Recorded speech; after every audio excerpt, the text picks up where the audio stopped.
ਔਰ ਇਹ ਸਾਡਾ ਬੱਚਾ ਅੱਲਾਹ ਤਾਲਾ ਨੇ ਮੈਨੂੰ ਮਜ਼ਦੂਰੀ ਤੋਂ ਬਚਾ ਲਿਆ। 1.5 ਮਹੀਨੇ ਬਾਅਦ ਇਸ ਬੱਚੇ ਦਾ ਆਪਰੇਸ਼ਨ ਹੋਇਆ। 1.5 ਮਹੀਨੇ ਤੋਂ ਘਰ ਪਿਆ ਰਿਹਾ ਸੀ।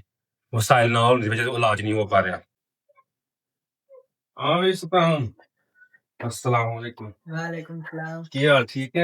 हाँ जी। ठीक हो गया ऑपरेशन? हाँ जी हैं? बिल्कुल। तबीयत ठीक है? हाँ जी बिल्कुल। उठ के गया है वॉशरूम? हाँ जी गए हैं।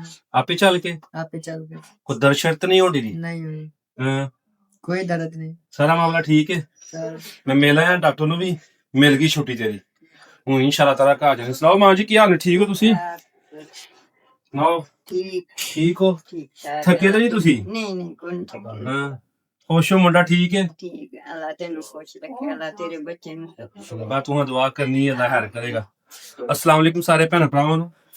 ਉਮੀਦ ਕਰਨਾ ਸਾਰੇ ਠੀਕ ਹੋਣਗੇ। ਅਲਹਮਦੁਲਿਲਾ ਸਾਡੇ ਭਾਈ ਦਾ ਆਪਰੇਸ਼ਨ ਹੋ ਚੁੱਕਿਆ, ਕਾਮਯਾਬ ਆਪਰੇਸ਼ਨ ਹੋ ਗਿਆ। ਡਾਕਟਰ ਨੂੰ ਵੀ ਮਿਲ ਆਇਆ ਵਾ। ਡਾਕਟਰ ਨਾਲ ਵੀ ਪੂਰੀ ਤਫਸੀਲ ਨਾਲ ਗੱਲ ਹੋਈ ਹੈ।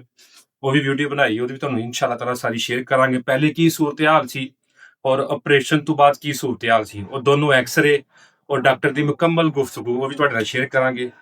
ਦੇਖੋ ਅੱਲਾਹ ਤਾਲਾ ਦਾ ਫਜ਼ਲ ਔਰ ਕਰਮ ਹੋਇਆ, ਅੱਲਾਹ ਤਾਲਾ ਨੇ ਵਸੀਲੇ ਵਸਾਇਲ ਬਣਾਇਆ, ਅਸੀਂ ਇਹਨਾਂ ਤੱਕ ਪਹੁੰਚੇ ਔਰ ਇਹ ਸਾਡਾ ਬੱਚਾ ਅੱਲਾਹ ਤਾਲਾ ਨੇ ਮੈਨੂੰ ਮਜ਼ਦੂਰੀ ਤੋਂ ਬਚਾ ਲਿਆ। 1.5 ਮਹੀਨੇ ਬਾਅਦ ਇਸ ਬੱਚੇ ਦਾ ਆਪਰੇਸ਼ਨ ਹੋਇਆ। 1.5 ਮਹੀਨੇ ਤੋਂ ਘਰ ਪਿਆ ਰਿਹਾ ਸੀ। ਵਸਾਇਲ ਨਾ ਹੋਣ ਦੀ ਵਜ੍ਹਾ ਤੋਂ ਇਲਾਜ ਨਹੀਂ ਹੋ ਪਾ ਰਿਹਾ। ਲੱਤ ਫੋਲਡ ਕਰਨਾ ਸੁਲਤਾਨ ਕਰ ਸਾਂ। ਅਲਹਮਦੁਲਿਲਾ ਅਲਹਮਦੁਲਿਲਾ। ਦੇਖੋ ਜੀ ਮਾਸ਼ਾਅੱਲਾ ਬੱਚਾ ਹੁਣ ਆਪਣੀ ਲੱਤ ਵੀ ਜਿਹੜਾ ਨਾ ਫੋਲਡ ਕਰਦਾ ਪਿਆ। ਡਾਕਟਰ ਸਾਹਿਬ ਨੇ ਕਿਹਾ ਕਿ ਉਹ ਸਟੈਂਡ ਲੈ ਕੇ ਵਾਸ਼ਰੂਮ ਤੱਕ ਖੁਦ ਜਾਣਾ ਹੈ। ਇਸ ਲੱਤ ਤੇ ਵਜ਼ਨ ਨਹੀਂ ਪਾਣਾ, ਸਿਰਫ ਇਹਦਾ ਸਿਰਫ ਆਸਰਾ ਲੈਣਾ, ਸਾਰਾ ਵਜ਼ਨ ਇਹ ਤੇ ਪਾਣਾ ਹੈ। ਠੀਕ ਹੈ, ਉਹ ਮੈਂ ਤੁਹਾਨੂੰ ਸਾਰਾ ਸਮਝਾ ਦੇਗਾ। ਤੁਹਾਡੇ ਭੈਣ ਭਰਾਵਾਂ ਦਾ ਬਹੁਤ ਸ਼ੁਕਰੀਆ ਜਿਹੜੇ ਇਸ ਕੰਮ ਦੇ ਨਾਲ ਜੁੜੇ ਹੋ, ਜਿਹੜੇ ਸਾਨੂੰ ਸਪੋਰਟ ਕਰਦੇ ਨੇ, ਜਿਹੜੇ ਸਾਡੇ ਲਈ ਦੁਆਵਾਂ ਕਰਦੇ ਨੇ। ਤੁਹਾਡਾ ਸਭ ਦਾ ਬਹੁਤ ਬਹੁਤ ਸ਼ੁਕਰੀਆ।